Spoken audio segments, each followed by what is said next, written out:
of weeks ago. Why is this important? I will be telling you that because Kenya has officially begun the journey towards the 2027-2028 national budget, a budget that will be prepared against the backdrop of high public debt, pressure to raise domestic revenue by KRA, demands for economic relief, and the political realities of an approaching general election. But before looking forward, there is a critical question to answer. What lessons has Kenya learned from the Finance Act of 2026-2027 and the performance of the Kenya Revenue Authority, or taxman, as businesses and ordinary Kenyans brace for possible changes in taxation? The global economy is also facing fresh risk, about the war in Ukraine, geopolitical tension, and price volatility. So what can Kenyans expect from the financial year 2027-2028 budget? Now joining us is Nathan Kiptui, CPA, Nathan Kiptui, who is a principal tax advisor at Ichiban Tax and Business Advisory. Karibu sana the program. Thank you very much, and Troy. Thank you so much for making time. Thank you. Well, first things first, let's say we put this interview together with you, and we were looking at some of the things that we'll be looking at, especially because anybody who's hearing that I'm doing 2027-28 budget, might think maybe, we have 1 year for the budget making process, but we did see that Treasury has already started that process. But first things first, looking ahead, what is your overall assessment of the Finance Act we just, a couple of weeks ago, that was assented to by the President? Thank you very much, Troy, for that introduction. So the Finance Act of 2026 was brought into law in the month of June. Yeah. Just some weeks ago. And as we've seen in this Finance Act of 2026, it was more focused on the tax administration side as opposed to the traditional ways of increasing taxes. So overall, as we can see from our view, the Treasury are more focused on how to raise more revenues without necessarily increasing on any taxes, which is a welcome move to business people and Kenyans at large. Yes. And of course, we are looking at the Finance Act 2026 and also KRA's performance. What were the key amendments introduced to the Finance Act? I remember during the public participation exercise, companies and also Kenyans came out to oppose some of the things, and government also did away with some of the things. Okay.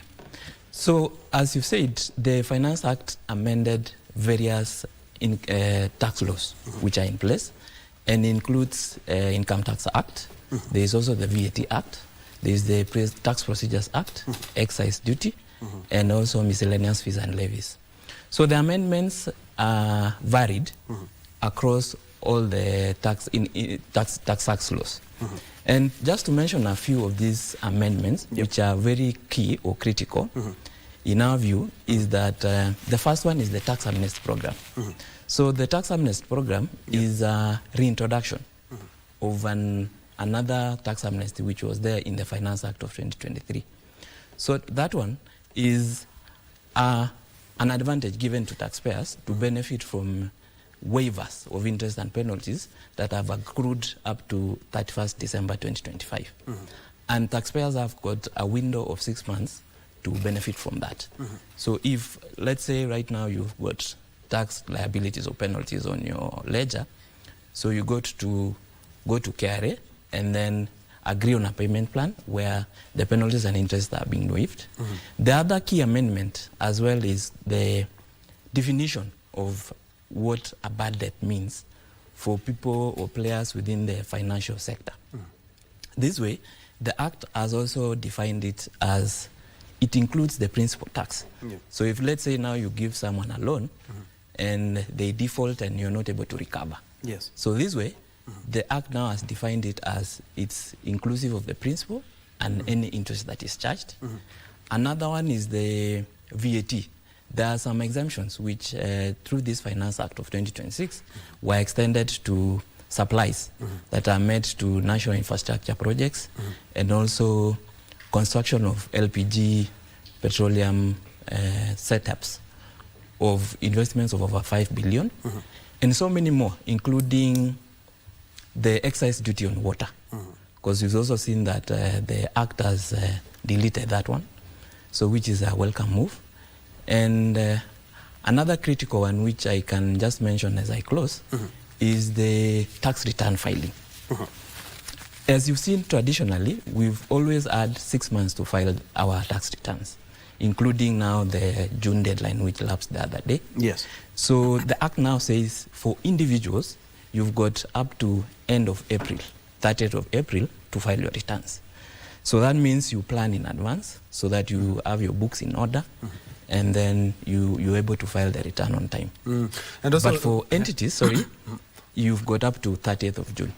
Yes. And also made it easier for Kenyans. Now we are doing it via WhatsApp. Exactly. And of course, if you have some penalties, you are able to pay exactly very well. But still on KRA, being a taxman, how would you rate their performance so far? You know, there have been a number of issues that have come up when it comes to taxation. We're talking about broadening the tax base as opposed to introduction of new taxes. Okay. So in our assessment, because I remember some weeks ago, KRA released their performance for the year 25-26. And in terms of the percentages, they attained a collection rate of 10.6% from a previous rate of 8.6. Yeah, sorry.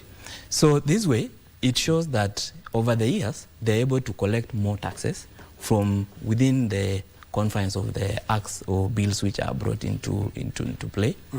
And as well, in terms of numbers, they collected 2.8 trillion in the year 2025-2026 compared to a previous year performance of 2.5. So this way, that is in terms of the target. But as well as we look at it, it's sometimes it's important to look at this performance from a point of what are some of the impacts that have been brought to the taxpayers. For instance, now it's important to look at how maybe refunds are done. Are they more efficient? Not just the headline number of the target. So it's also important to look at some of those parameters which are analytical or let's say they are not financial in nature. Yeah.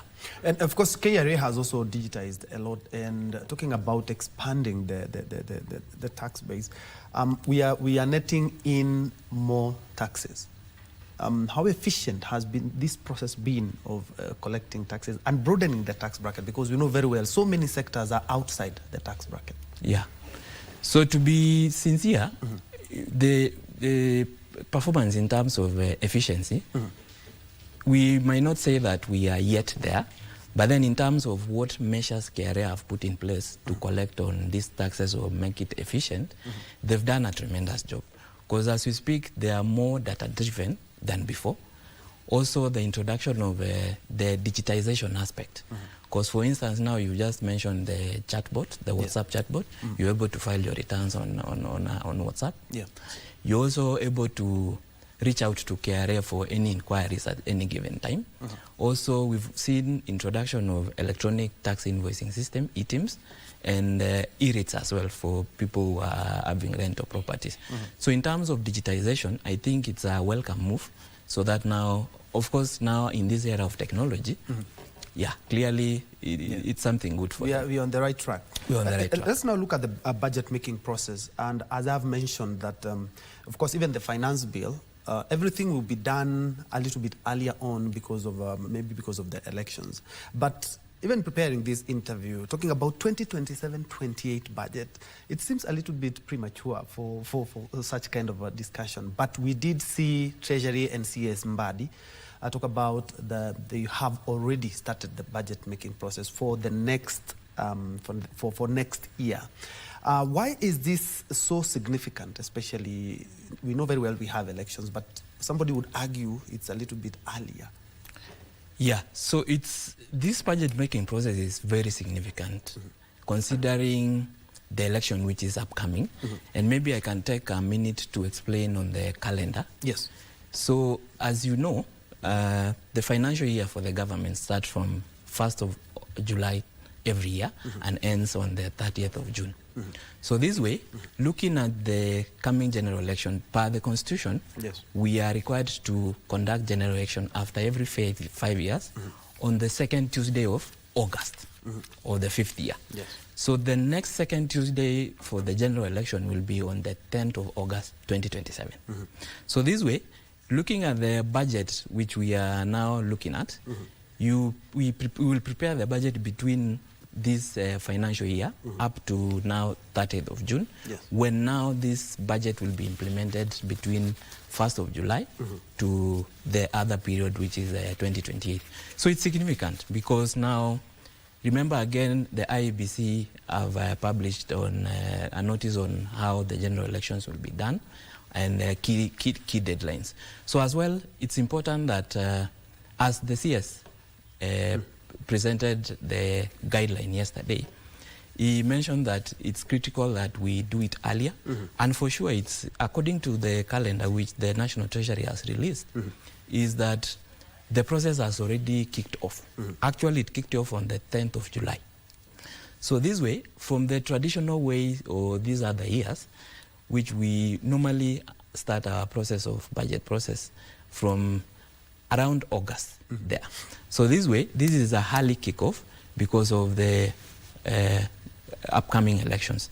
And again, in terms of key timelines, you will see a change in terms of when key reports or draft bills are being done. Because according to their projection, we've seen that the Finance Act or the bill should be signed into law at around March. But again, what is very critical that the CS Treasury has also mentioned is that we are doing this within the confines of the law and the Constitution. So that way, there is no harm in doing it early. Yes. Yes, and we also speculate in regards to what happens if we have a runoff.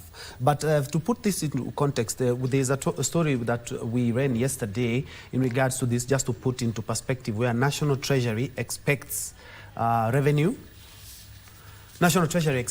from taxes to grow by 20% in the 2027-28 fiscal year. This will be achieved through the digitization of tax services and enhancing compliance levels. National Treasury Cabinet Secretary John Mbadi says the government will ramp up investment in agriculture, value chains, affordable housing, digital infrastructure, and renewable energy. Regina Manyara did file this report. This is how it looks like.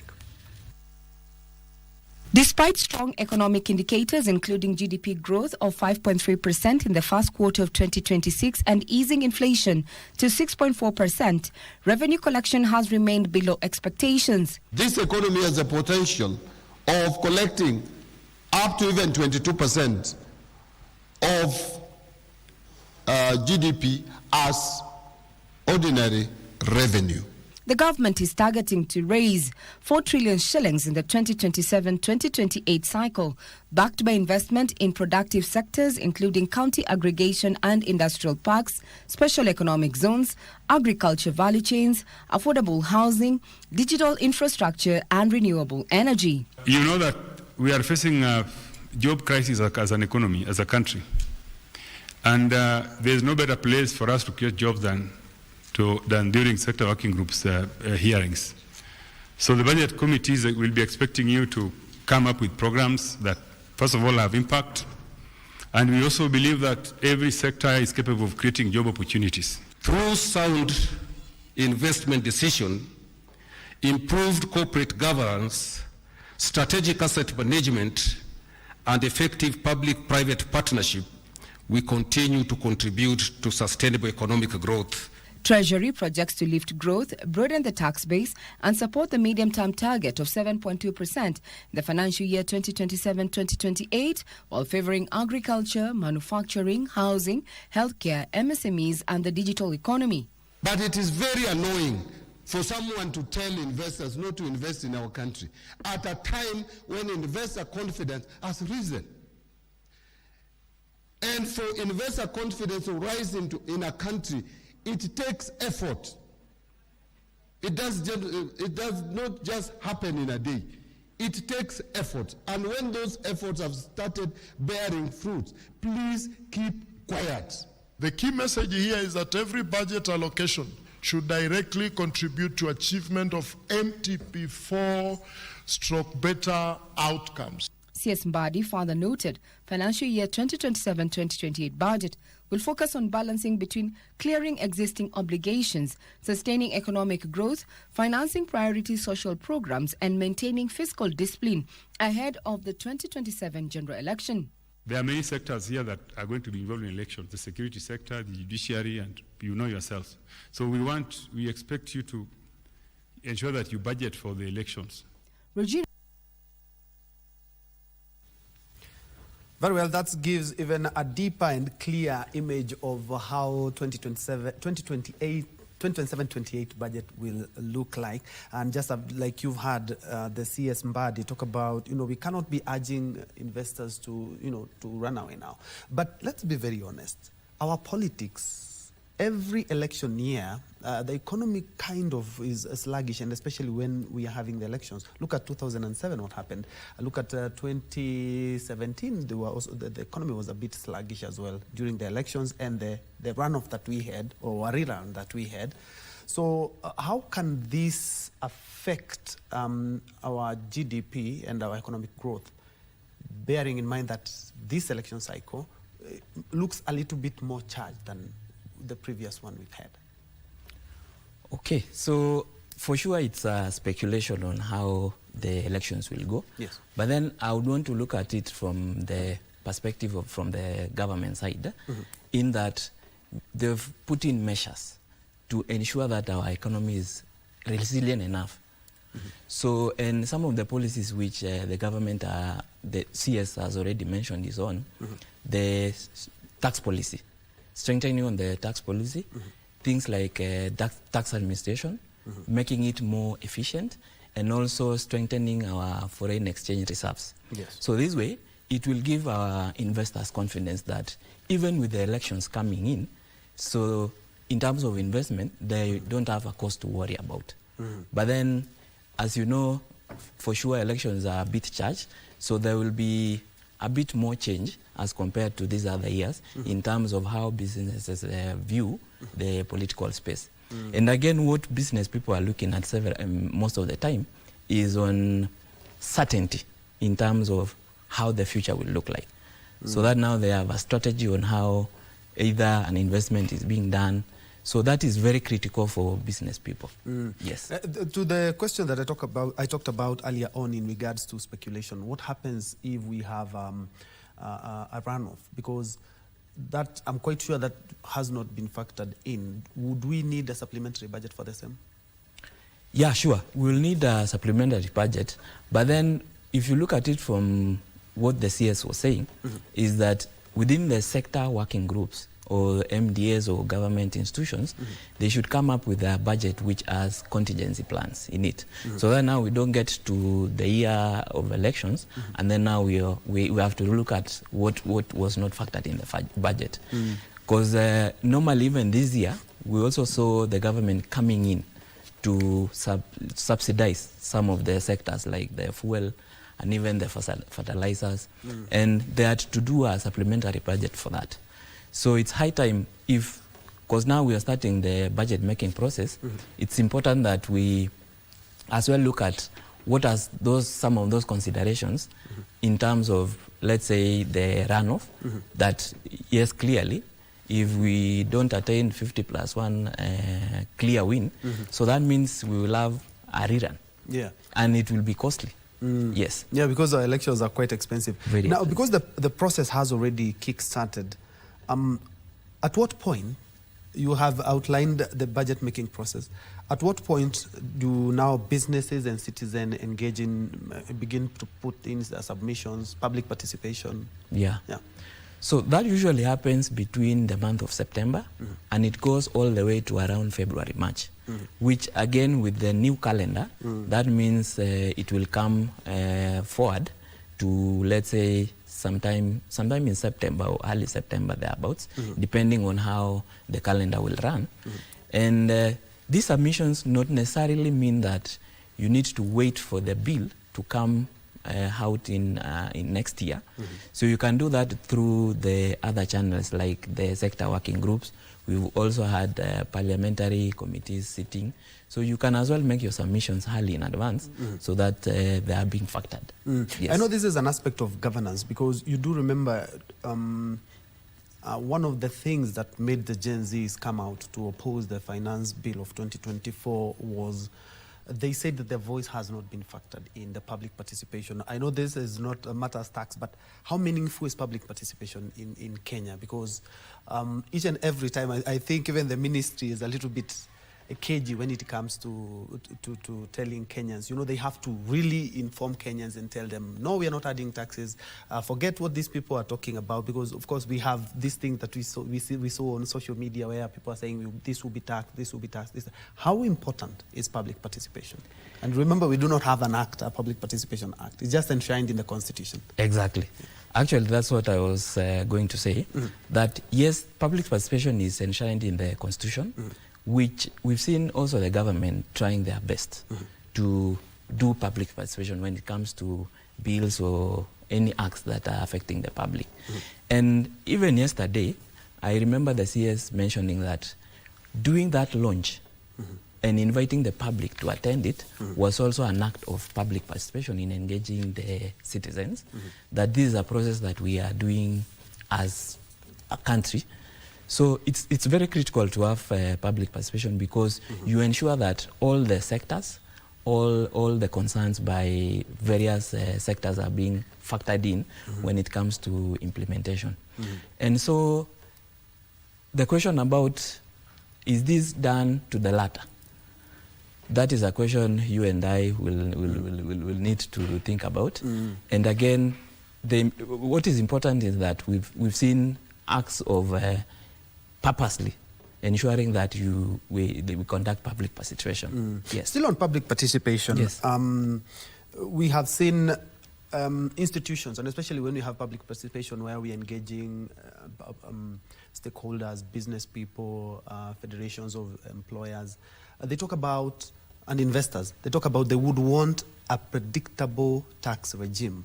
We are heading toward the 2027 general election, and in most African countries, when they near, and even Kenya, when we near the election, we will find that the economy is not doing as good as it was doing before we entered into politics. How can the government ensure that we have a really predictable tax regime, that investors will not shy because of a general election?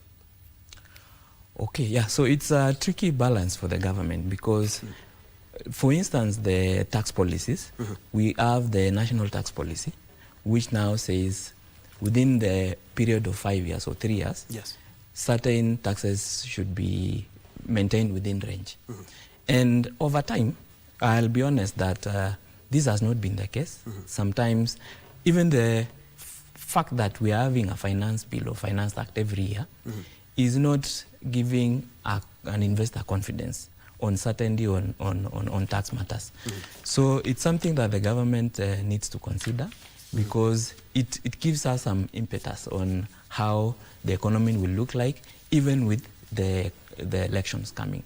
Yes. And how does election pressures affect the credibility of revenue and expenditure projections?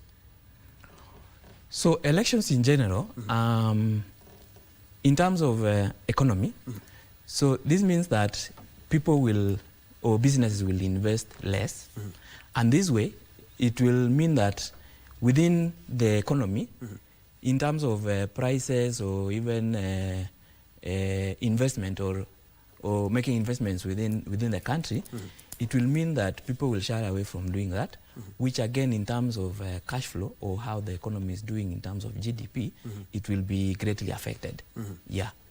And why is everyone calling this an election budget? And especially, of course, government is not calling it that, but players in the sector, election budget. Okay. And I think election will take about, what, less than 100 billion shillings? Yeah. Actually, yes, it's true, because in my view, it's an election budget because it is the very last budget that we are preparing before the general election. And remember as well, the current regime, they're on their 4th year. So that means it will be a very critical budget for them as we go to the next election, because clearly we cannot confirm that they will be back in office or otherwise. Yeah. So this way, it's important to look at this budget from a critical angle, because it informs what will take us to the next election cycle and post-2027 as we look forward to the Vision 2030. Yeah, because Kenyans are watching, what can we expect in this 2027-28 budget? In my view, what Kenyans should expect is certainty in terms of tax, in terms of tax administration, also spending measures by the government. It's likely that the government will look at how to cut on costs. Some of the things that are also expected is like the pending bills. Government will try and as much as possible to pay pending bills so that now it can sustain cash flows within companies or business people. So those are some of the things that business people, Kenyans, look after. Yes. And maybe what, from your view, what should government prioritize? Of course, there is a general election, but what else should the government prioritize? They should prioritize on foreign exchange, making it stable, so that, especially on the exchange rate, because we've seen it stabilize over some period of time now. Also, fiscal discipline in terms of if you budget that you will spend this much, the government also should look at how to maintain the budget within the budget lines, within the spending within the budget lines, as well spurring growth in terms of the common mwananchi. What are you, let's say, programs like the Nyota program? The government is also looking at how to improve on the common mwananchi, or is it the various sectors, let's say healthcare, education, and even the agricultural sector. Yes. And for manufacturers, what tax relief or tax policy intervention would make the biggest difference as we head to the 2027 election? I believe it's more of the costs of raw materials that are being used in the manufacturing sector. And remember also we had discussed about the global crisis on petroleum products. Yes. As well, this is also a key element by the manufacturing sector in terms of either the VAT or excise taxes. So this way, players within the manufacturing sector are looking forward to reduce taxes or efficiency in terms of how the tax administration is being done. And yeah, those are some of the things. It's a good thing you've mentioned the war in Ukraine, or the war in the war in Iran and the Middle East. How has this affected us? And looking into 2027-28, how is it likely to affect us? Because we didn't think that it was going to take this long, and even the government did, reduce the VAT on petroleum products, and it has had to, inject some more or less like subsidies when it comes to things like diesel, so that to bring the cost down. But this has affected the economy. True, and globally, it's causing financial shock to many countries or many jurisdictions, and it's something that we don't have control over. We can only hope that peace prevail, so that cost of products and items come down. But then, as Kenya as a country, we rely on importing petroleum products, and petroleum products are key in the manufacturing sector and also the logistics and the transport sector. So this way, if the prices go up because of the war in the Middle East, that means cost of production will go up, and also cost of commodities will also be expensive. So this way, it will affect the economy across. And the only thing now that the government will put in place, there are measures to cushion the economy from those financial shocks, such as entering into deals with oil companies to ensure that there is consistent supply of fuel. And also, as you've mentioned, the subsidy in terms of taxes.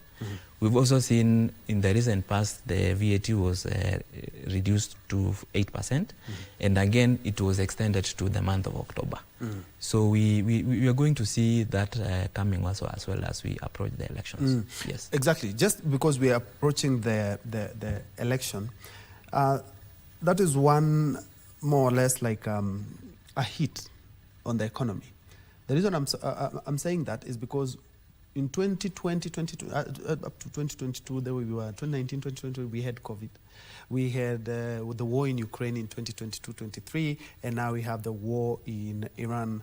How can Treasury prepare for another shock? Because we do not know whether there's going to be another shock. How can it prepare for external shocks?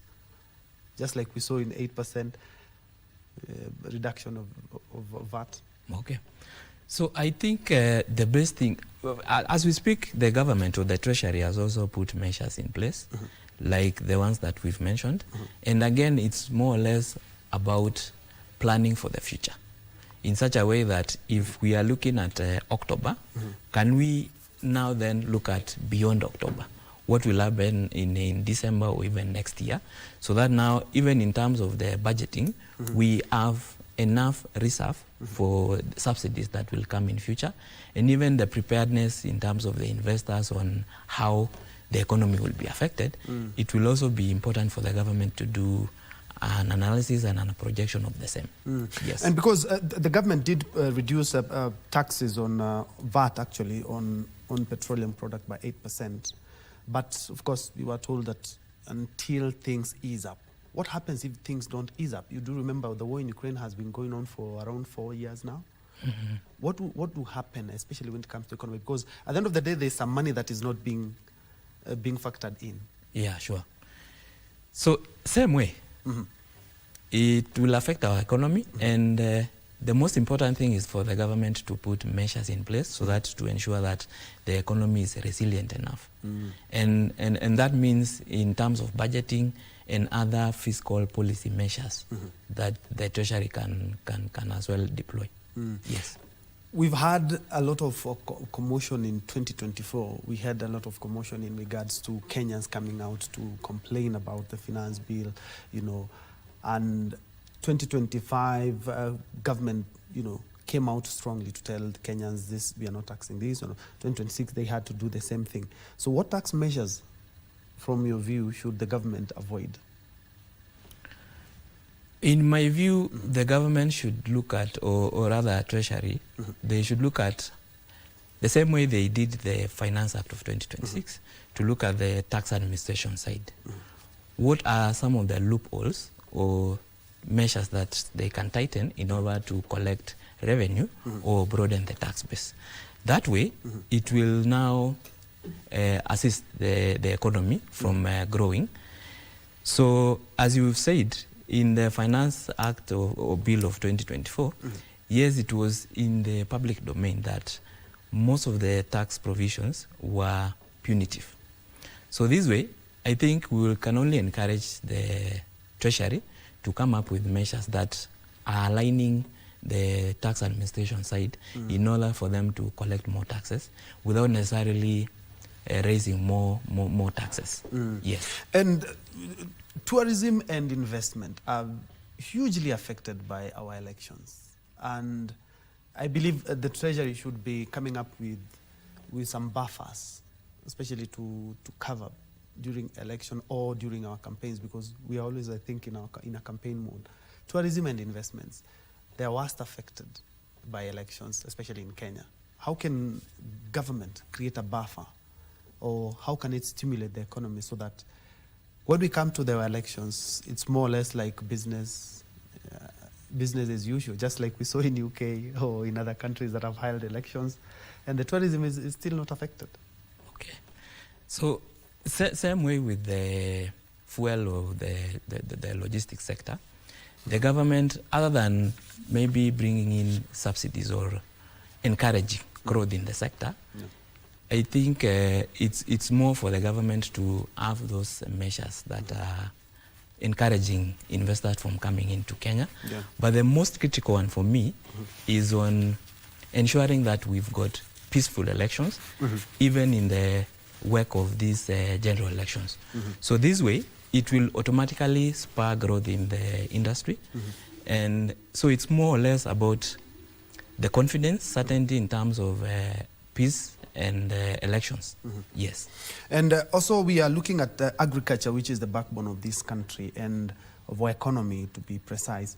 How can we cover farmers? We've had some losses, especially when it comes to our maize. We've had huge losses, and government has come up with a number of projects, including insurance for animals and crops. How can we cover farmers to reduce imports?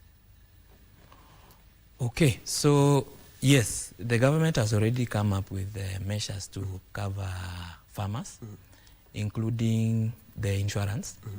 The other thing which I've also seen is having a system where all the farmers register, and then they track the progress of their produce from the farm up to now getting earning from it. The other thing which I've also seen the government doing is on subsidizing some of the materials, like the, what do we call? Fertilizer. The fertilizer. Yeah. So that way, I think those are some of the measures which the government has already thought of way in advance to be able to cushion farmers from these economic shocks. I'm also looking at the global shocks that we've had since COVID. How can these sectors, or which sectors are the most vulnerable? Yeah, we know the transport sector and the tourism, has really been hit. But which other sectors are quite vulnerable, bearing in mind that they are vulnerable now, and we still have an election that affects a number of sectors, including tourism, just like you mentioned? Yeah.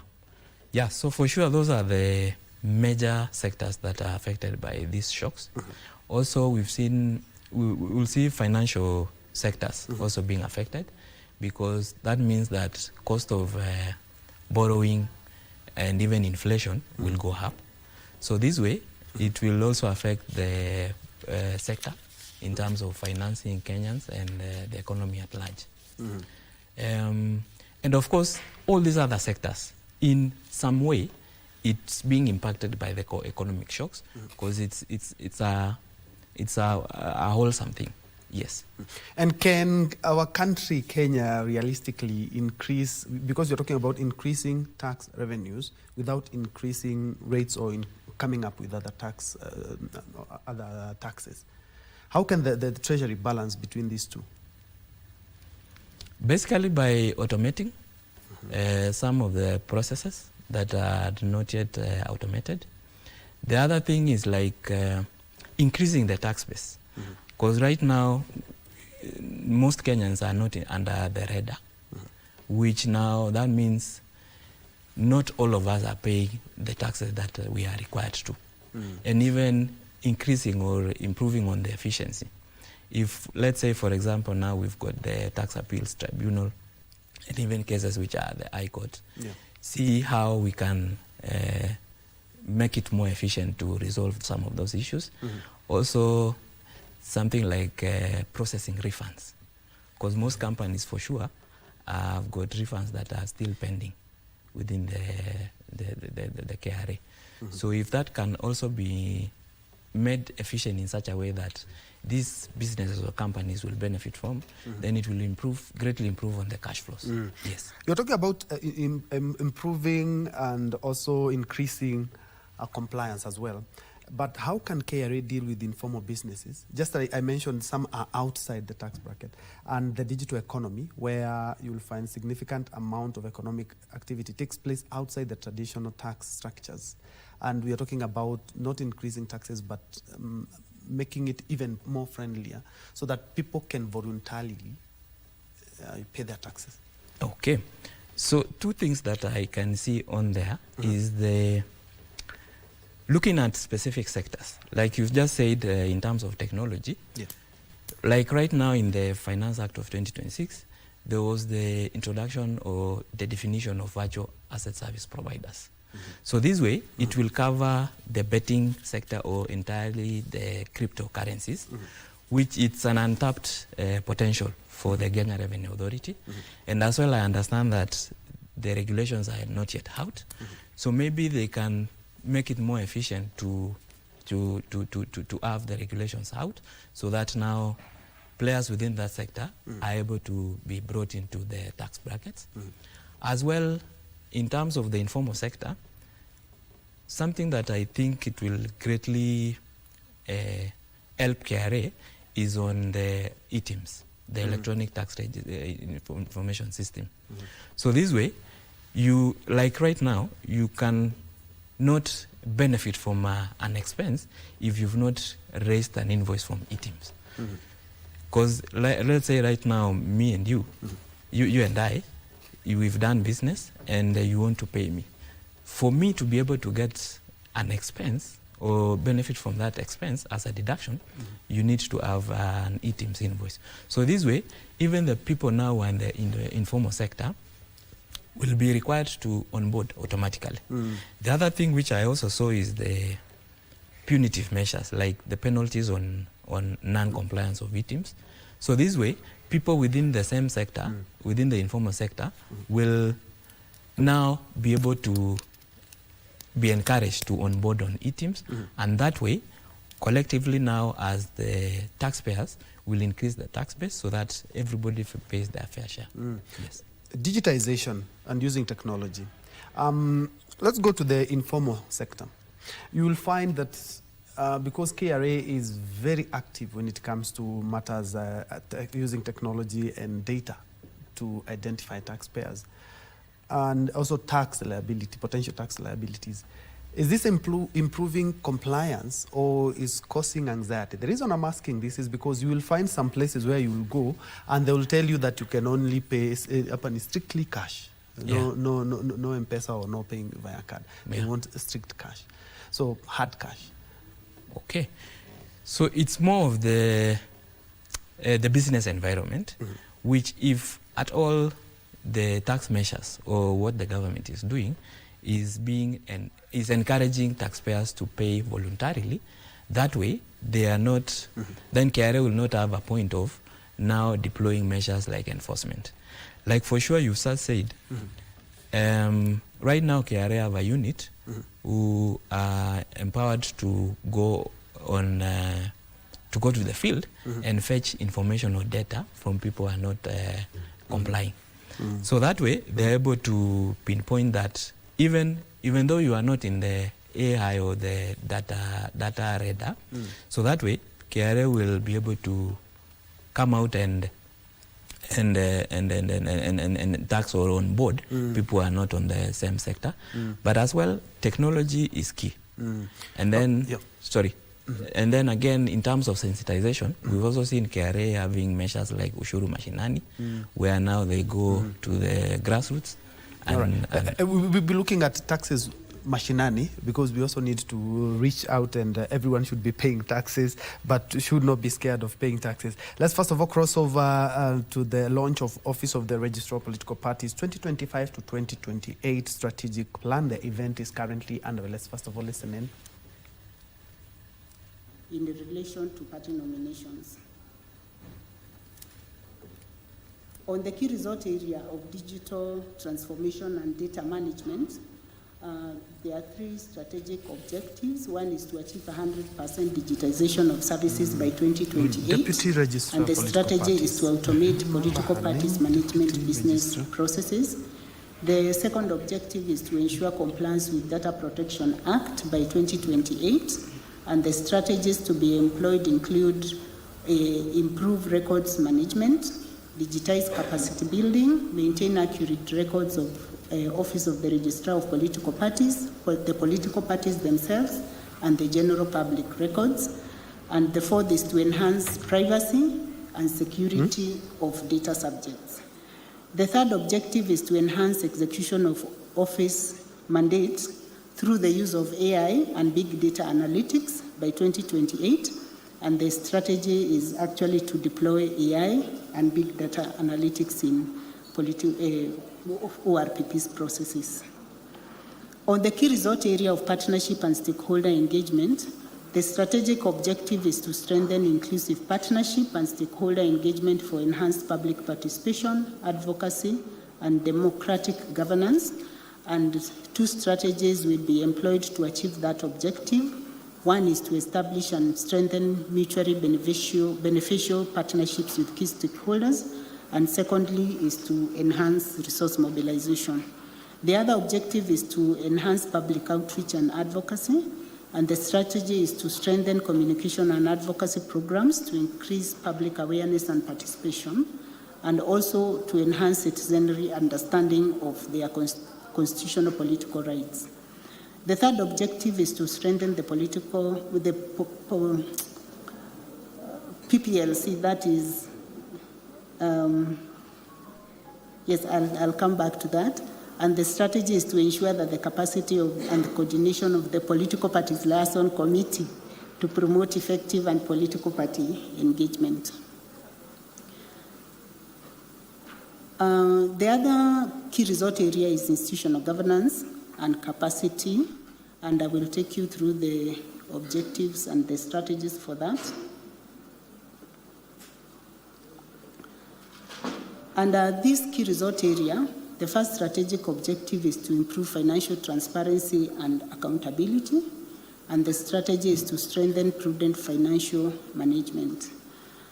The other objective is to improve budget allocation and utilization of resources, and the strategies to be employed is to That is the Deputy Registrar of Political Parties, Madam Agatha Wahome there. That's the launch of their strategic plan that takes them up to 2028. We are now crossing over to Kiambu Road, where there's a launch of a Forensic Evidence Management Unit, FEMU, laboratory that was accredited to handle investigations. Let's first of all listen in. That's CS Moore comment. Be also easy for businesses and service providers to understand and know their customers better as we integrate it with the National Bureau of Statistics. And therefore, persons who in the past have slipped through the system will no longer do so, because the records will be very clear. We will know who you are. And that is really what it means in practice. It means that Kenyans will get faster, more reliable services.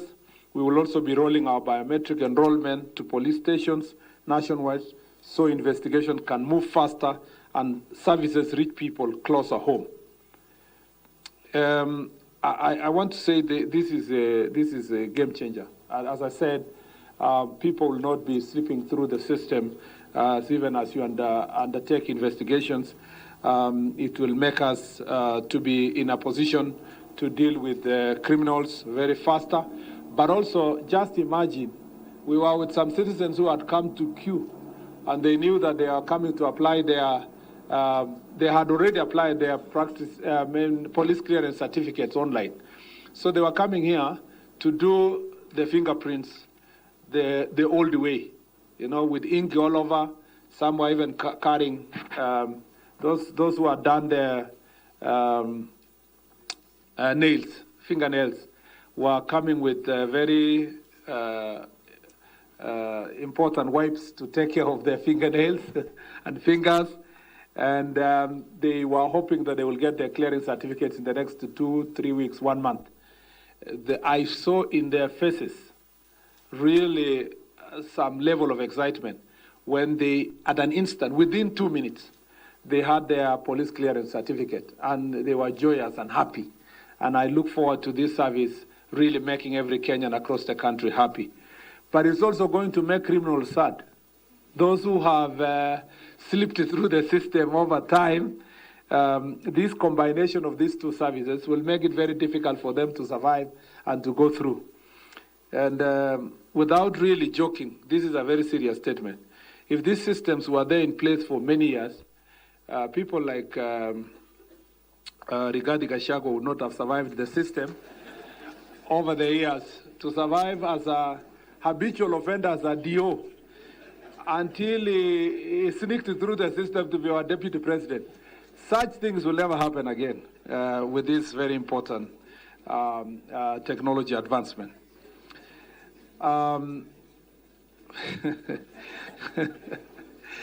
This accreditation means our chain of custody for evidence now meets international standards. Evidence will be collected, stored, and presented properly, which means stronger prosecutions and more convictions from our courts. It also sends the message that our forensic evidence is now benchmarked globally, and our investigations are better equipped than ever to hold offenders accountable. It also positions Kenya as a regional leader in forensic science and sends a strong message to criminals. Our investigative capabilities are stronger, and our justice system is increasingly equipped to hold offenders accountable. We have made progress in other areas too. Our chemistry, biology, bomb disposal, and cyber and digital forensic units are working towards similar accreditation. We are deepening our partnership with ANAP, ICITAP, and other international bodies. It is gratifying to know that these reforms, while a result of benchmarking with best practices, are Kenya-owned and Kenya-led, built around our priorities, which are digital transformation, professionalism, and governance based on data, not guesswork. Where are we headed to? 3 principles will guide the future policing in Kenya. First is technological sovereignty, including systems like the multi-biometric identification system that give us real-time intelligence while keeping citizens' data safe. Second is professional excellence. This means holding every forensic and investigative function to international standards, so justice rests on evidence, not influence. And third is service that puts citizens first, using technology to cut red tape and build public trust in the police. We will not stop until every police station, every investigator, and every forensic unit meets these standards. The ministry will keep providing the policy direction, the budget, and the coordination needed to keep this going. To our development partners, please keep working with us. And this will make really the more difference. To ANAP and ICITAP, thank you for believing in this vision and standing by us. To the men and women of the National Police Service and the DCI, thank you for your professionalism. You are making Kenya safer. And to the people of Kenya, this belongs to you. It reflects a government that listens and delivers, and one committed to building a modern, professional, and accountable security system that serves every citizen with efficiency, integrity, and fairness. What we celebrate today is one milestone in a longer journey. More accreditations are coming. More systems will be upgraded. More reforms are already underway. Let me just give you a brief preview of what we are planning to do. As you very well know, we are undertaking currently the procurement process for the IC4, Integrated Command, Control, and Computation System, that will ensure that we have coverage of CCTV cameras in 6 towns in Kenya, which includes the 5 cities of Nairobi, Mombasa, Nakuru, Eldoret, and Kisumu.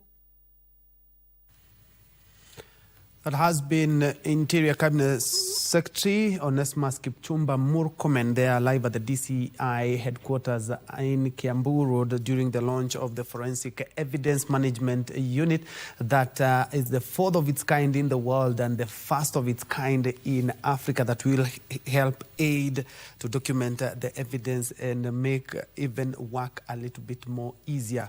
More of that in our subsequent bulletin. My colleague Aden is on that bit. And just because of the interest of time, just in case you joined us, we are looking at the roadmap to Kenya's 2027-28 budget. Of course, becoming a little bit earlier because of our general election. And I have been hosting CPA Nathan Kiptui, who is a principal tax advisor, Ichiban Tax and Business Advisory. And because of the interest of time, what would constitute a Wanjiko budget that will also see KRA, on the other hand, achieve its targets?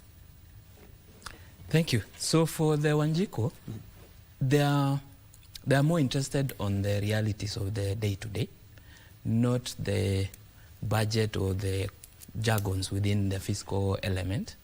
So for the Wanjiku, it means what is the cost of food? Is it affordable? do they have healthcare? In terms of government efficiency in helping them.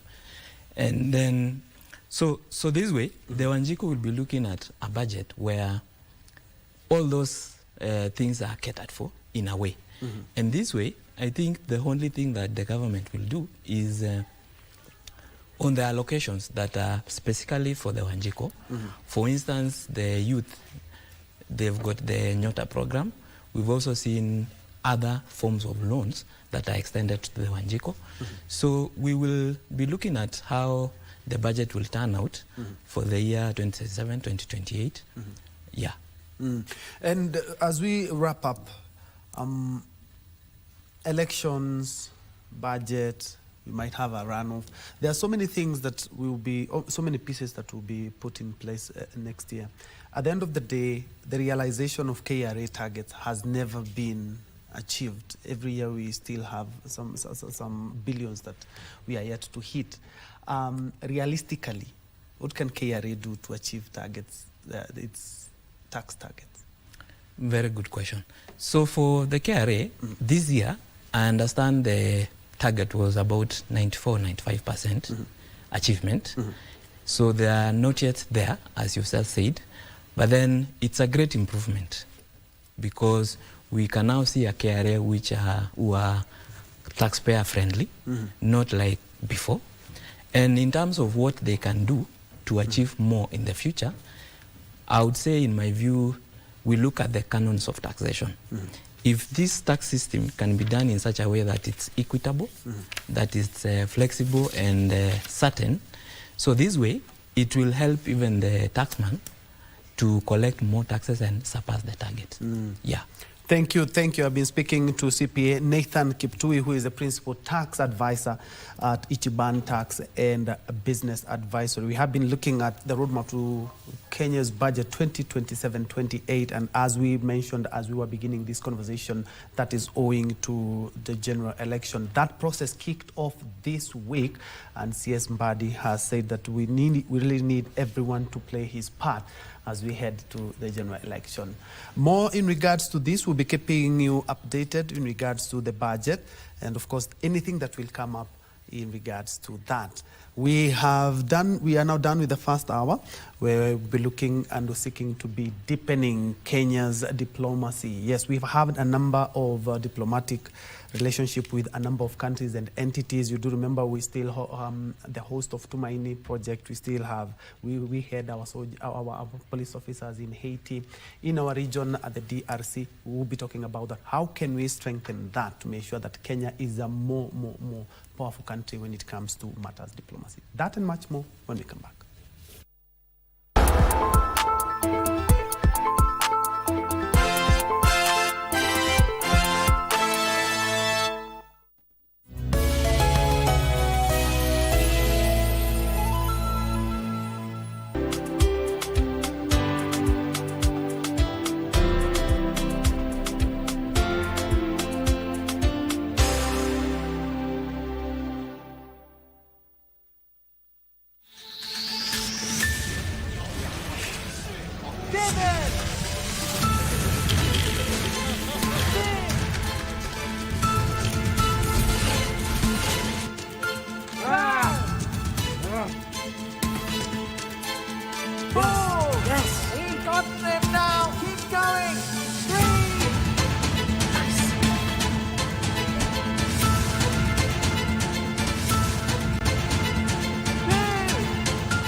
Let's now welcome Team DGDA.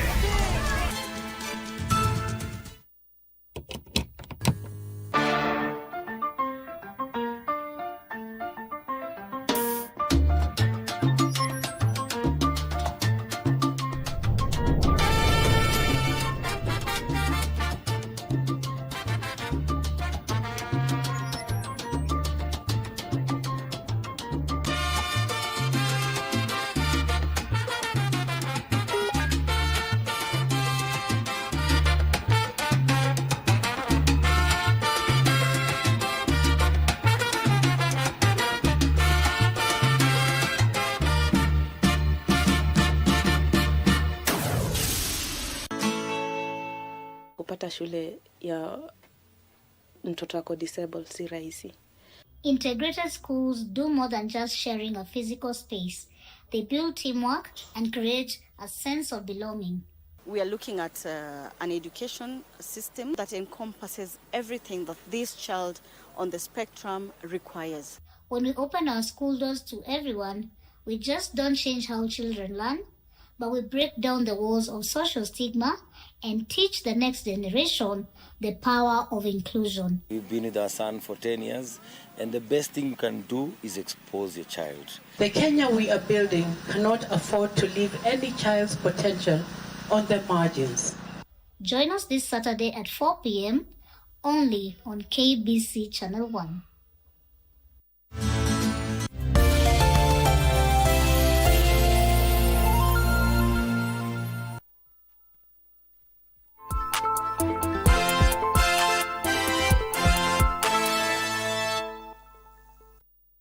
Just a minute. Very well, we are back. Many thanks for joining us on this second hour of Biz Check. And as mentioned, we are deepening diplomacy in Kenya. And to be more specific, we'll be looking at protocol perspective. What exactly is protocol and how important is it in our country? We'll be looking at that. Allow me to, because of the interest of time, to introduce my panelists. Apollo John, who is the CEO, Protocol Hub International. Karibu sana. Thank you so much. It's a good thing that you'll have to explain to us how diplomacy differs from protocol so that we may get deep into what protocol is. Thank you so much. As you have introduced me, I'm Apollo John, CEO of Protocol Hub International. I'm a protocol and etiquette expert with a span of over 13 years of experience. Now, diplomacy generally is how nations, governments relate with one another and other institutions. Protocol is a component of diplomacy. That relationship between institutions, between governments, between individuals is anchored on protocol perspectives. I'll give you an example. When Kenya is hosting COMESA, that's a kind of international interaction and relation. What other components that are involved is what we call protocol. How presidents are received. Yes. Who speaks after who.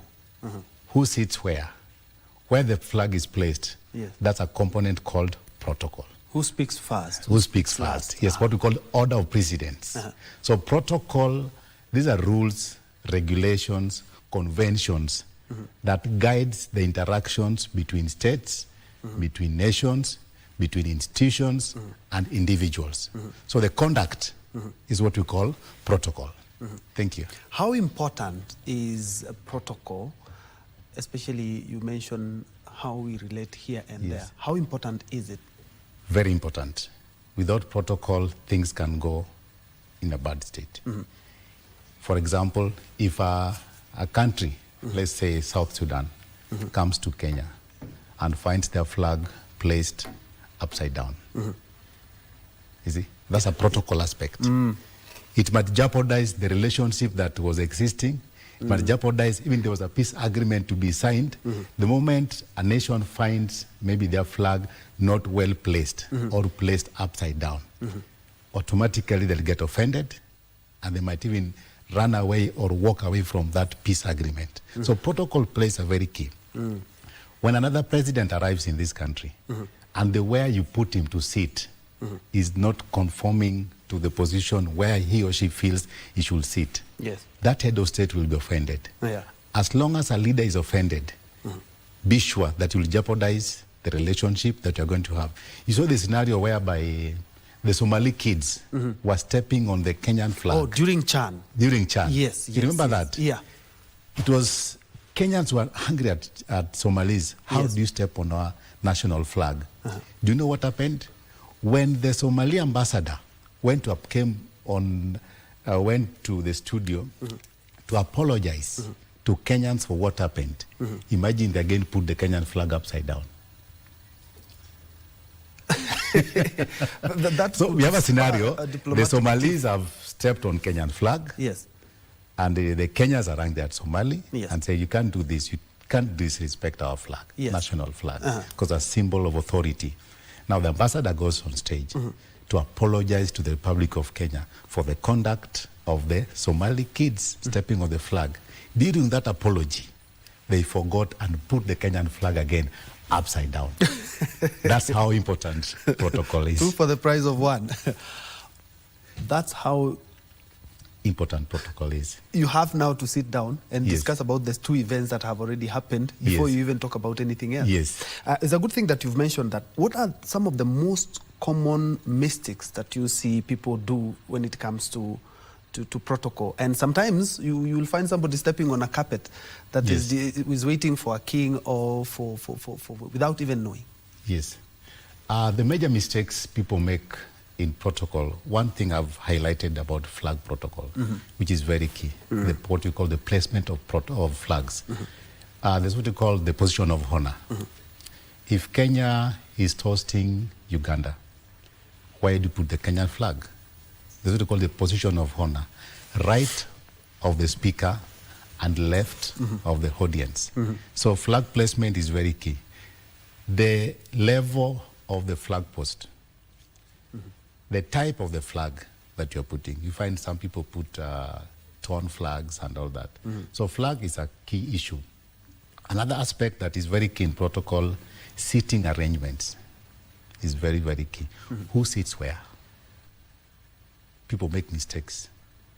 Host and guest, who sits where? Always the guest is hosted on the right.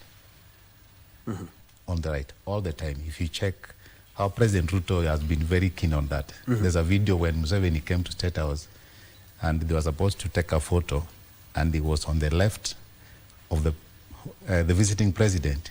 He had to switch to make sure the visiting head of state is on his right. I've seen scenarios whereby you find the host having his guest on the left. So always the host has to sit on the right. So what you call the position is very key in protocol. There's what you call cultural aspects of protocol. Greetings. You have seen how other heads of states, without mentioning them, getting embarrassed. You are extending a handshake to a Muslim female who will decline your handshake. You see, if you're not aware of the cultural perspective of another country or other cultures, you might get embarrassed. So handshake and greetings, we have several mistakes happening there. You extend a handshake and they decline, you see, because you're not aware of their culture. Another mistake that happens in protocol perspective, what we call gifting. You have a guest. What kind of gift are you going to give this guest? Have you researched? Have you known this kind of guest? What will they accept as a gift and what will they not?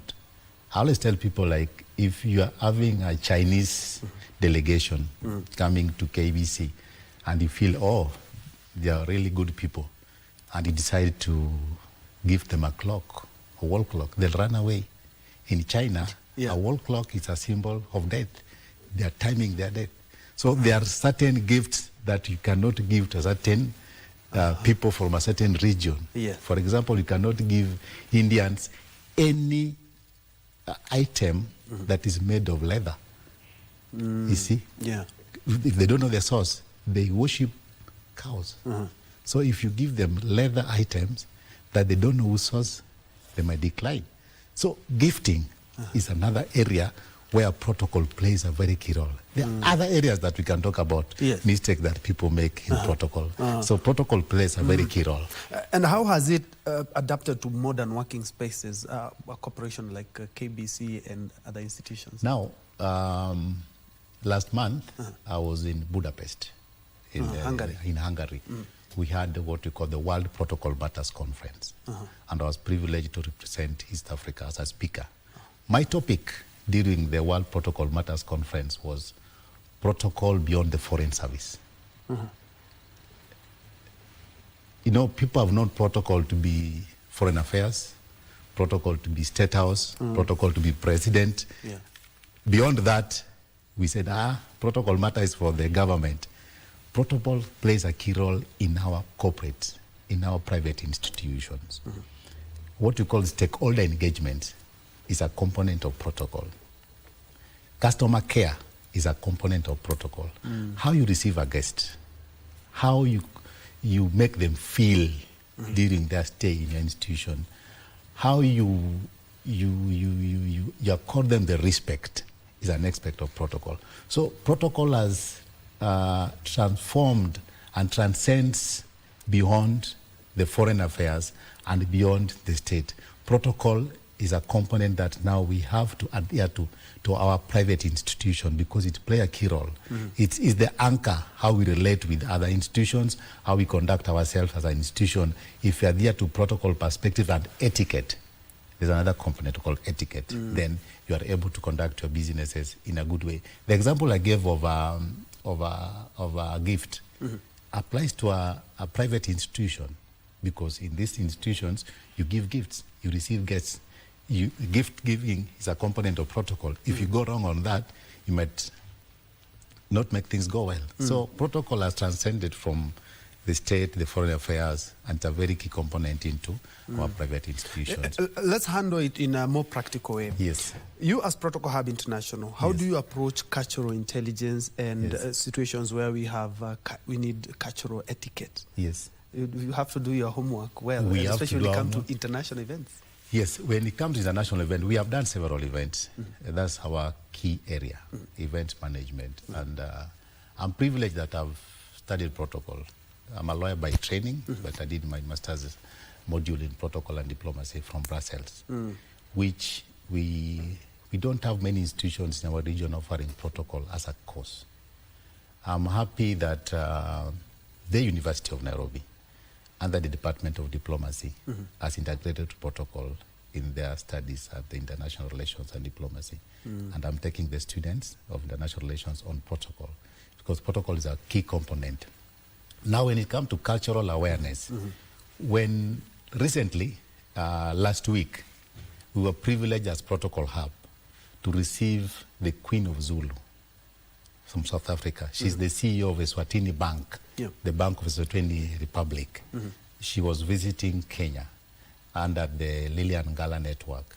And as Protocol Hub, we were privileged to have been given the opportunity to receive the Queen from the airport, a reception, a accommodation, an event. So before you do that, you have to know the cultural perspective of that nation, or of the guest you are receiving. So we always make sure that we are aware of the cultural perspectives. We know what to be done. We advise the principals. If you are the host, we'll advise you on what should be done and what should not be done. How you should greet the Queen, where she should walk, the dress code during the event, and all that. So we advise institutions, we invite dignitaries and corporates on cultural awareness wherever there's any kind of function. Yes. Let's also do a practical one. Yes. You have had situations where the protocol has been breached. Yes. How do you remedy that before it becomes embarrassing? One thing that we always talk about, when things go well, nobody recognizes protocol. If anything goes wrong, protocol becomes the symbol of blame. You see? If you can have a very beautiful function, nothing goes wrong, people will go home. But if you find a situation where there's a protocol breach, it will become the topic of the day. I think the point. So protocol generally is about people will not remember your name, people will not remember your dress code, but they'll remember how you made them feel. See, we have had breaches in protocol. What we always do as protocol experts is to diffuse the breaches. You might find there's a breach. How quickly do you run? How quickly do you solve the issue?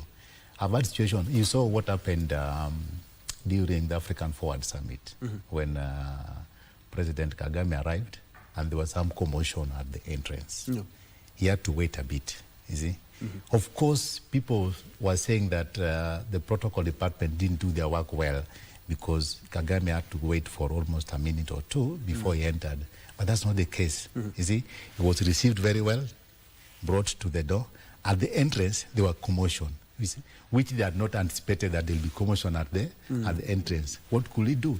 He had to wait. Of course, it was projected as a protocol breach. How can a head of state wait to enter KICC? You see? But immediately, the security team and the protocol team came in place and made sure that his entrance to the KICC was made easy and possible. So breaches do happen. It's normal. In every function, you'll find a breach. But what we always train our people is to ensure that we have the map, what we call in protocol, what we call the map.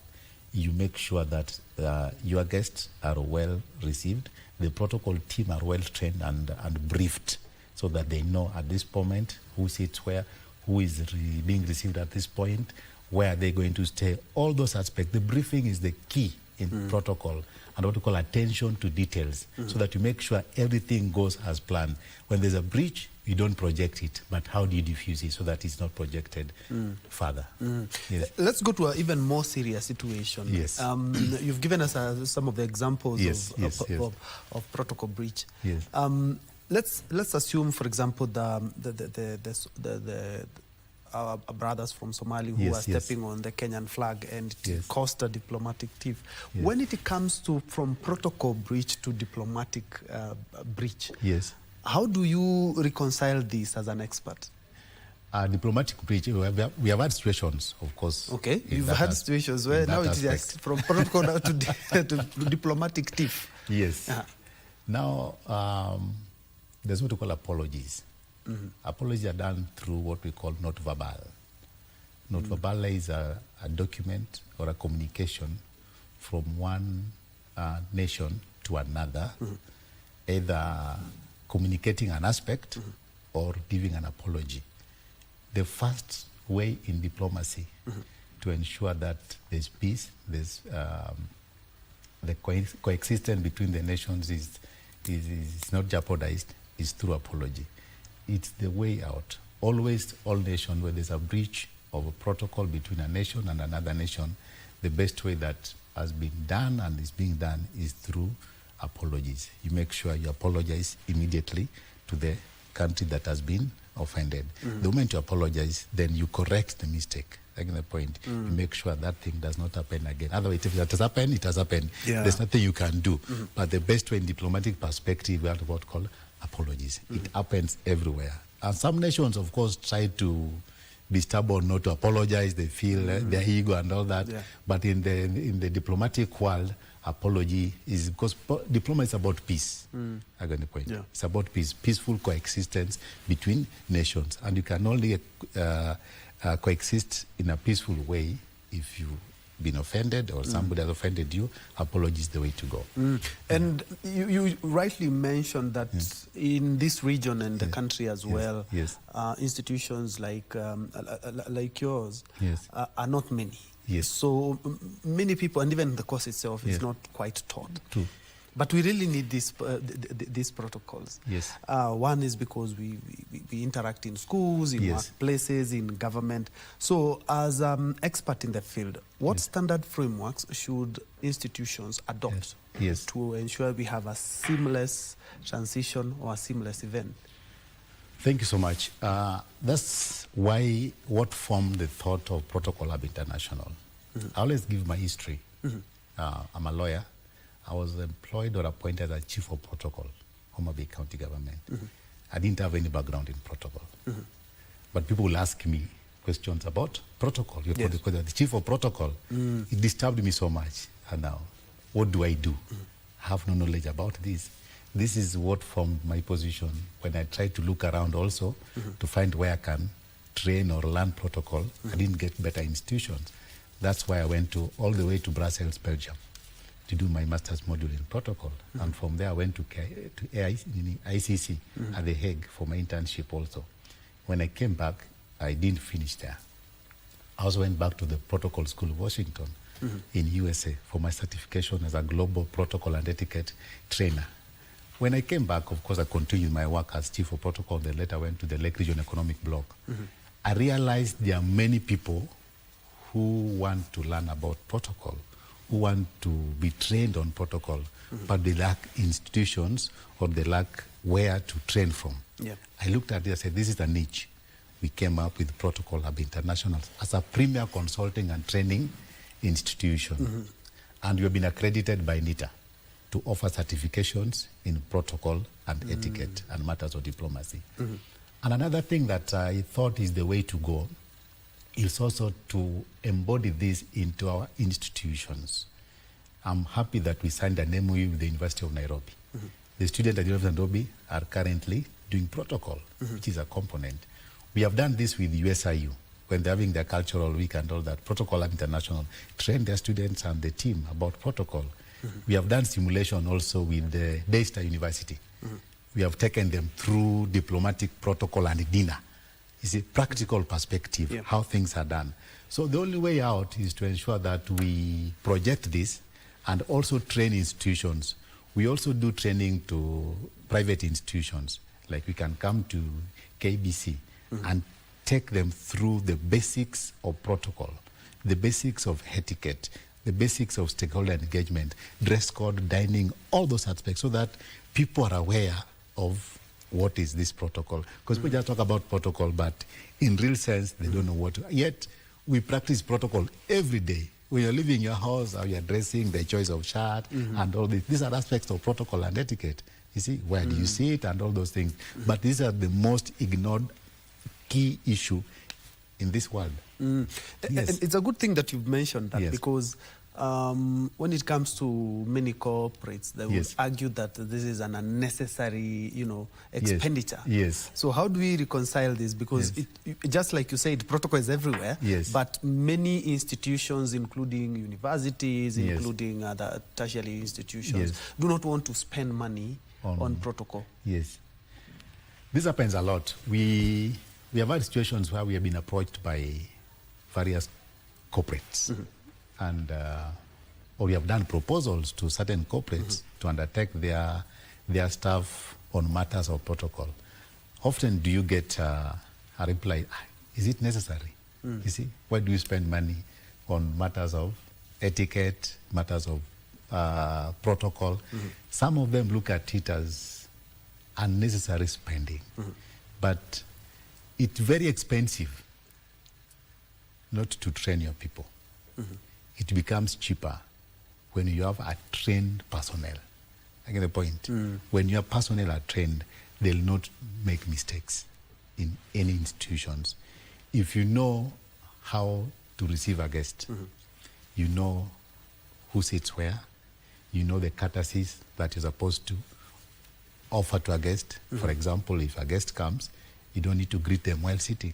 You see, these are basic. Somebody will enter your office, and the moment you stand up, shake their hands, they feel at home. You see, the people, how people project you as an institution. When you go somewhere and say, "I'm so and so from KBC," someone look at you the way you are dressed. You see, that alone commands respect. You see, when somebody wants to talk to you, already in their mind they have formed a perception about this gentleman. You see, things to do with the business card.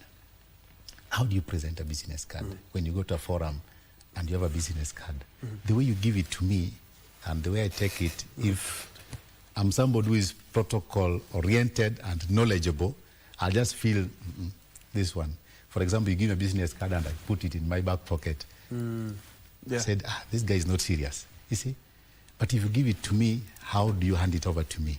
With the two hands, I looked at it, I looked it. Where do I keep it? Already you're forming a perception.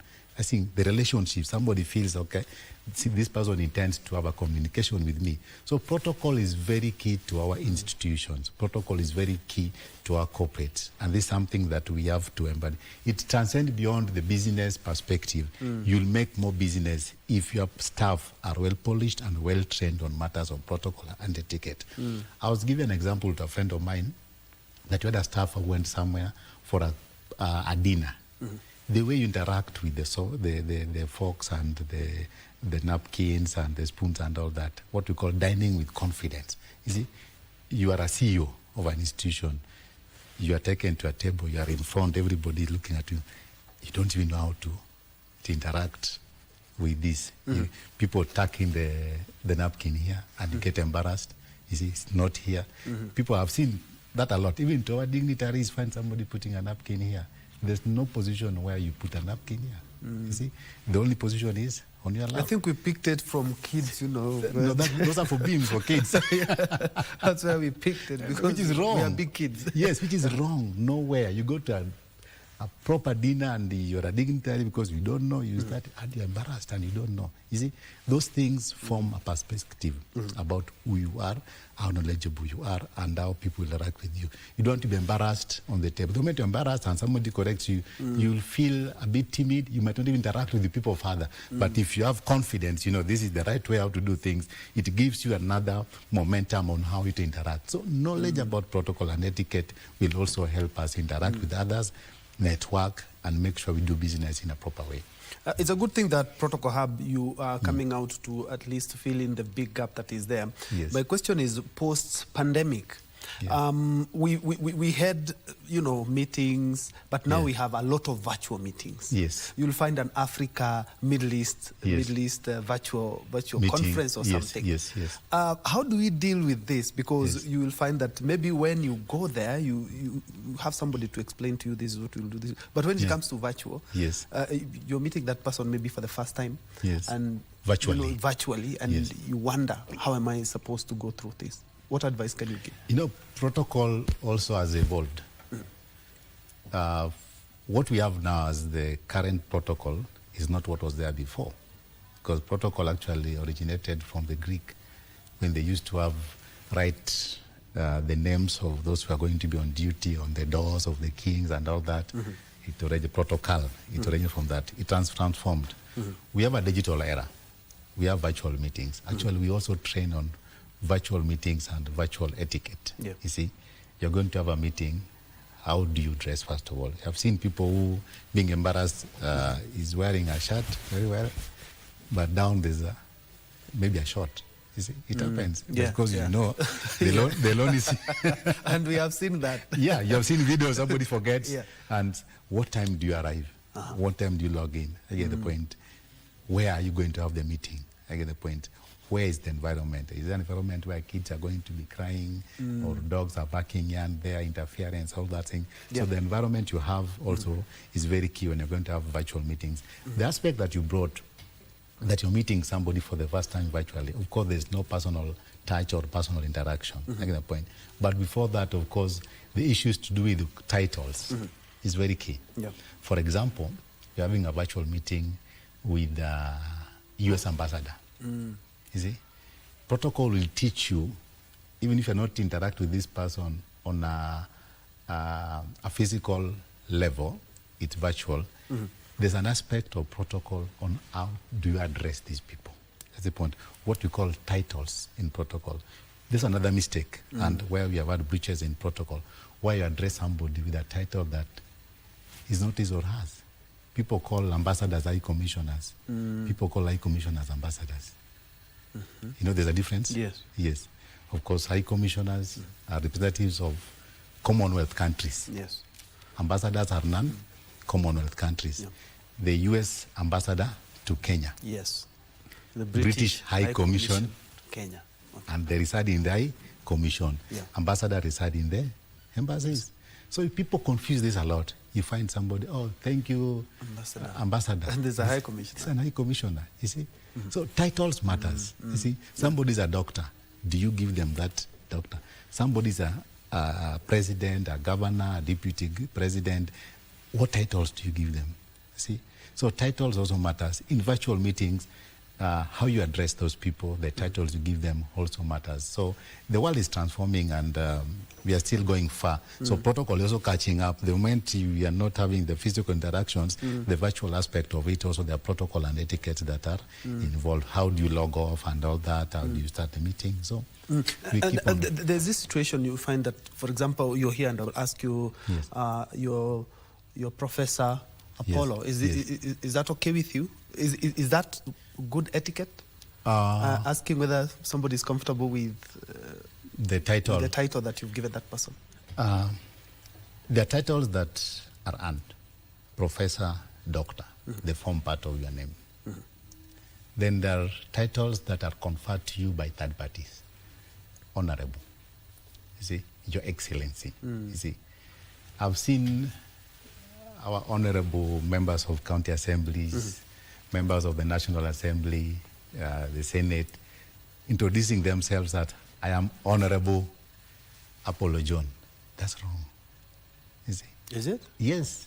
You mention your name and the position.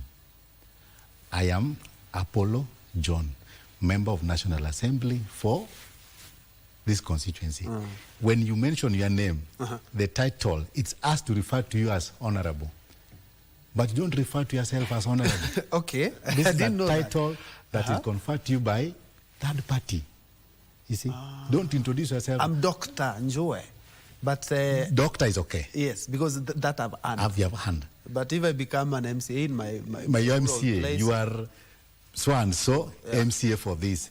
As the third parties, we're supposed not to call you honorable. You're going to refer to you. Honorable is a title and. It's a learning experience as well. But it's common. I'm honorable so and so. No. Say your name and the position you hold. Then people will refer, as when referring to you, will refer to you, honorable so and so. But don't confer to yourself. No. In protocol, it's wrong. Well, I think then with that, Shimiwas need to come to your institution. They need to learn a lot. Still on the same, because many people don't know that. I didn't know that. You just educated me right here. That's it. And I've seen and I've noticed Kenya is moving towards ensuring that we expand. Just like you said, University of Nairobi is also incorporating protocol studies in their diplomacy studies. Yes. Why is it so important that we need to cascade this into or spread this into other institutions like university, our TVETs as well? Why is it that important?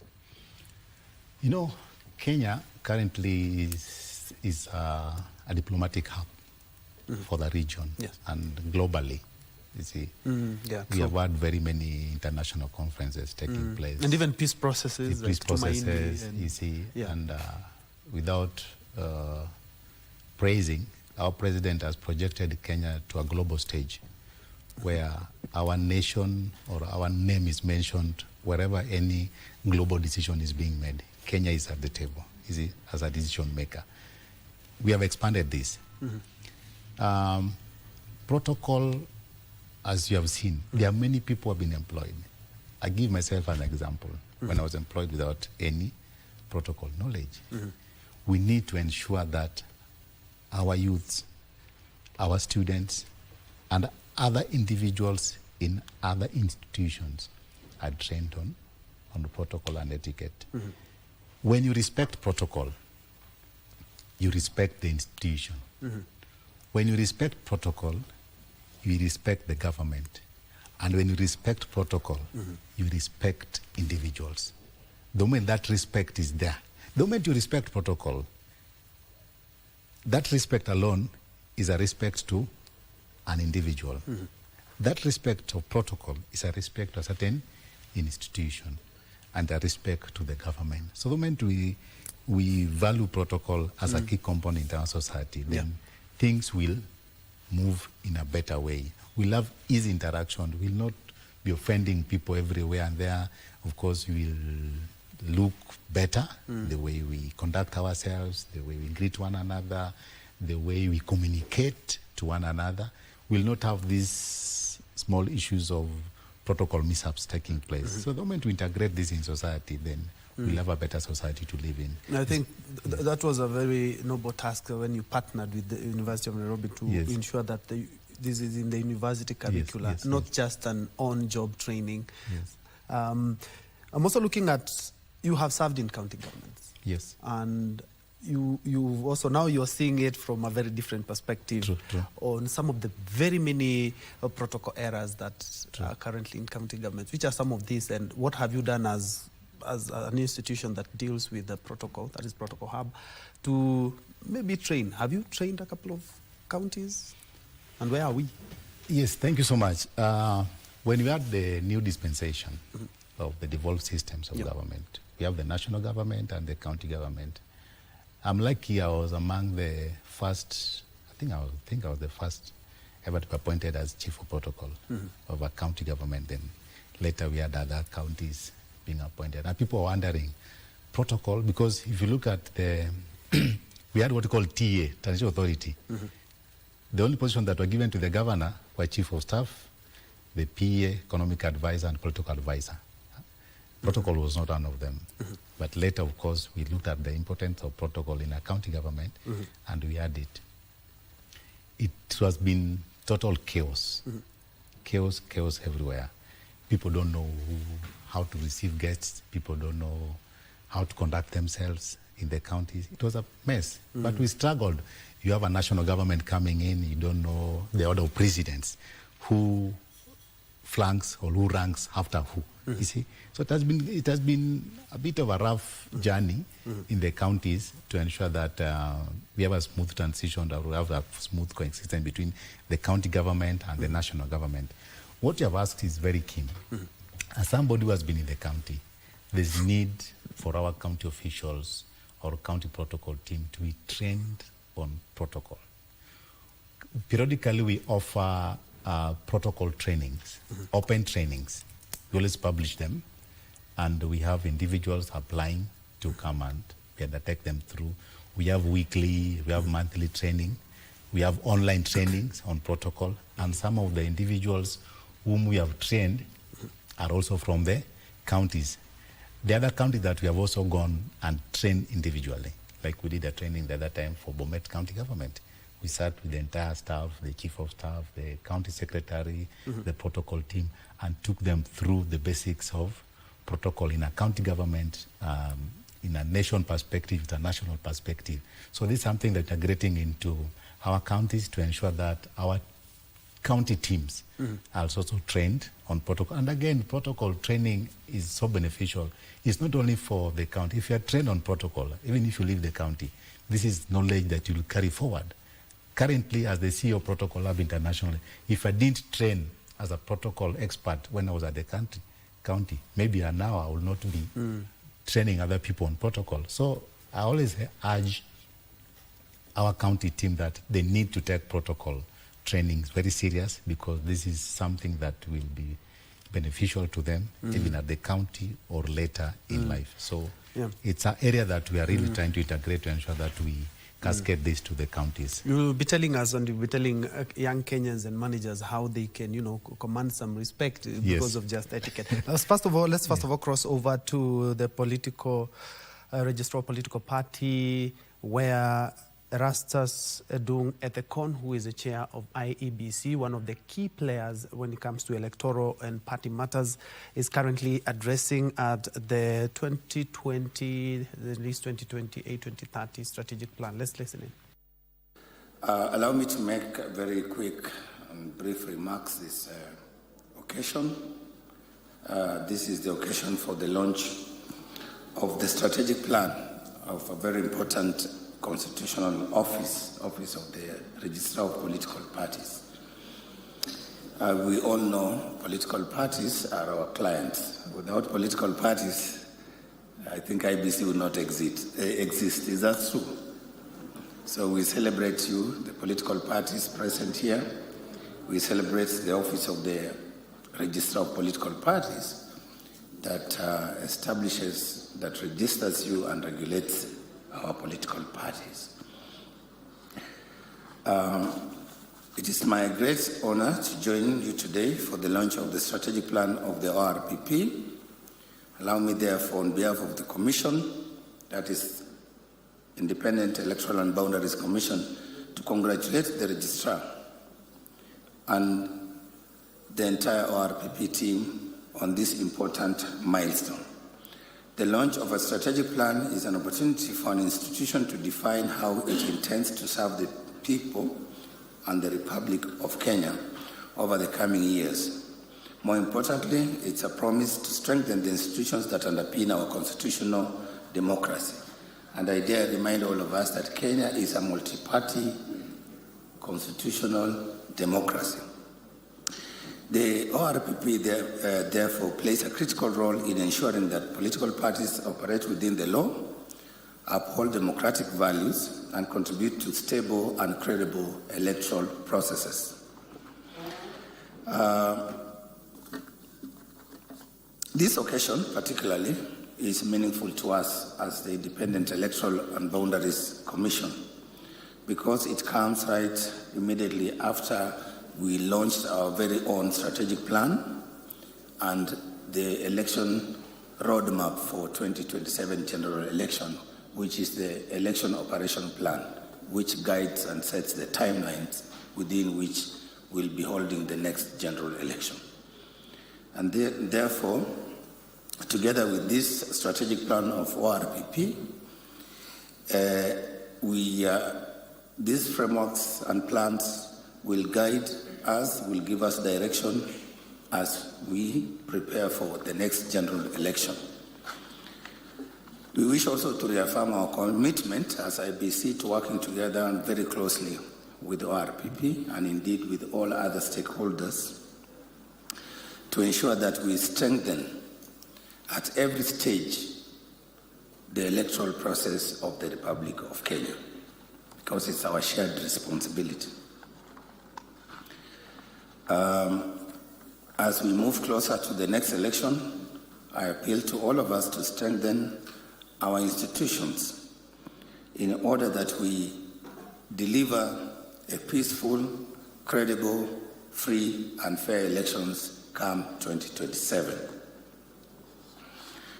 It is therefore essential that we collaborate and strengthen our partnerships, and particularly with ORPP, because the law requires us to work very closely in areas such as political party registration and compliance with the electoral laws. Because you are our clients, we need to work closely to ensure that we comply with the laws, to ensure that during the nomination of the party primaries and during that period within which we register the candidates to become candidates now, for us to prepare the ballots for them, we need to work closely. We need to strengthen political party oversight, working with PPLC within the tripartite arrangement. Ambassador Growth has spoken about campaign financing. We are on it. We are currently, the act is there, the Election Campaign Financing Act, but we had issues with the regulations. We can actually, as of now, IBC has the powers to enforce the campaign financing regulations in as far as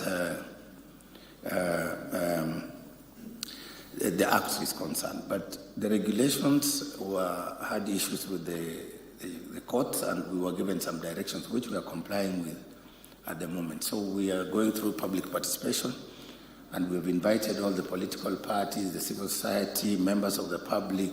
We've published a memorandum asking for their views, because that's what the courts directed. So again, we will work on that, and I think tomorrow's forum, Mr. Misati, the Commission will be represented at the highest level. So that, because we attach a lot of importance on campaign financing regulation. We need to sanitize the environment within which we conduct our elections, so that That has been IEBC Chairman Erastus Ethekon Edung there at the Registrar of Political Parties strategic plan that takes them all the way to 2030, talking about Kenya being a multi-party state and reaffirming IEBC is committed to strengthening the electoral process, and he's also asked all the stakeholders in the electoral process to strengthen partnership to ensure that we have a free and credible 2027 general polls, and also strengthen the democracy of political parties. More of that beginning at 1 p.m. in our subsequent bulletin, and much later on. Just in case you joined us, we have been talking about deepening diplomacy in Kenya, and more specifically when it comes to protocol perspective. And my guest this morning is Apollo John, who is the CEO, Protocol Hub International. Because of the interest of time, allow me to just point these rapid-fire questions in regards to matters protocol. We've talked about the challenges of, in the country we do not have many institutions of of learning to ensure that. And that's why you have also partnered with the University of Nairobi to ensure that we also have. How important is this, especially when it cascades down to our everyday life? Because just like you said, this is something that we cannot avoid. And this is something that you have, something you have or you do not have, something that you know or you do not know. You have also educated me on some of the things that we should be knowing. And we now want to know how important is it to cascade these efforts and these lessons to our institutions. And for the students who would want, or anybody interested to learn more about protocol, what is the steps? Yes. Thank you so much. As I told you earlier, we, as Protocol Lab International, we do training and consulting on matters of protocol and etiquette, diplomatic protocol. Then we also offer courses on protocol. We have courses on diplomatic protocol and etiquette. We have courses on executive presence and leadership, grooming, cross-cultural international communication. Another key component of what we train is also events protocol. This is very key. We have people events each and every day. We train event organizers on how to handle events, because if you have an event organizer who understands protocol, then you'll have a very easy way to conduct an event. We also have professional protocol and officers training. Those who want to become professional protocol officers, we take them through our master class, protocol officers training, so that you become a certified protocol trainer, a protocol expert. We take them to the. And we also have one-on-one executive coaching, whereby a CEO of an institution wants to be trained on matters of protocol and etiquette. One-on-one coaching is also conduct that. So we encourage our students, we encourage individuals to always register with us, so that we take them through the basics of protocol and etiquette, diplomatic protocol trainings. Because without protocol, without etiquette, I don't think we can live in a very peaceful way. Because as I told you in the beginning, we interact with protocol each and every day. You see, even our media institutions, protocol is key. These are aspects that we have seen when people coming into studio and you feel, you see. All right. But because you are not trained as a anchor or as a host, you might not understand or might not realize that this guest I'm having, maybe there's something wrong, or maybe they are. I've seen these people. This is wrong. Yes. When you're seated. Yes. You don't need to. You don't need to do that. You sit every day. Somebody is seated and they're fidgeting to baton. At least I've gotten that right. That you're right. All right. My director informs me, Hemston informs me that we're out of time, but I'll give you 10 seconds for your closing statement. Yes. Thank you so much for the invite. As Protocol Lab International, this is the way to go. This is the way to project protocol across the region, across the nation. That protocol is a key component in our institutions. Protocol is a key component in the government. Protocol and etiquette is a key component as an individual. In your lives of today, you need protocol and etiquette training for you to prosper and to have a better life. So thank you so much for the opportunity. Thank you. That has been the CEO, Protocol Hub International, Apollo John.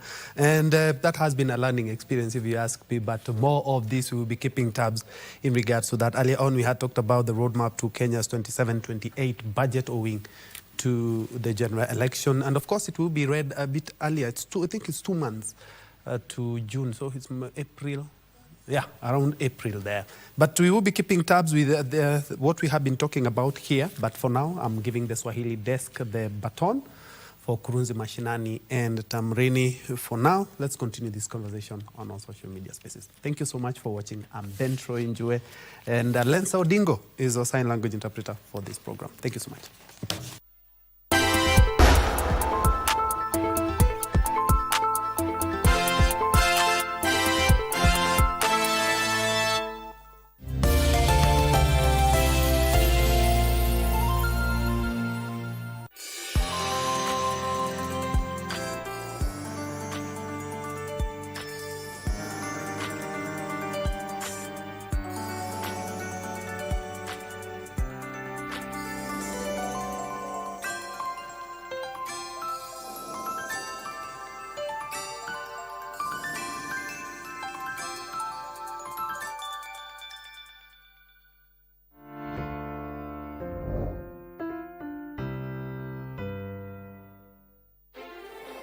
Japanese are among the world's heaviest users of rail transportation.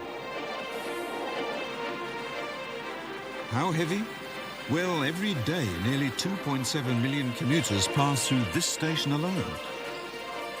Most people use the trains to travel to work or school. Inside the stations, it's not just busy commuters.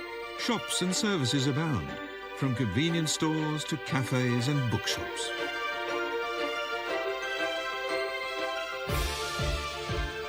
You might be entertained by giant screens at the platform as you wait for your train.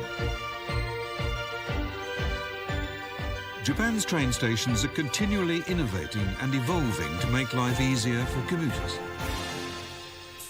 Here's a clinic, its doors opening directly towards the platform. Get off your train and the clinic is just a few steps away. In case of need, you can easily consult the doctor even while commuting. 80% of users are from the working population, aged 20 to 50. What brings you to see me? I woke up today with a fever of 38.5. Most of my patients come here because of a sudden issue, like a fever or an upset stomach. They want to get fixed up quickly so they can get on with their day. I'd say about 80% are like that. With facilities like these, you don't have to interrupt your daily routine for sudden medical issues. And if you need to consult a specialist, you can do it online from the clinic. Thanks to the convenience they provide, in-station clinics are now increasing. Many people transit a station at least twice a day on their way to work or school. We're planning more facilities close to our stations to make life easier for commuters and add value to the service we provide. As well as looking after commuters' health, railway companies try to help parents with young children by providing daycare centres.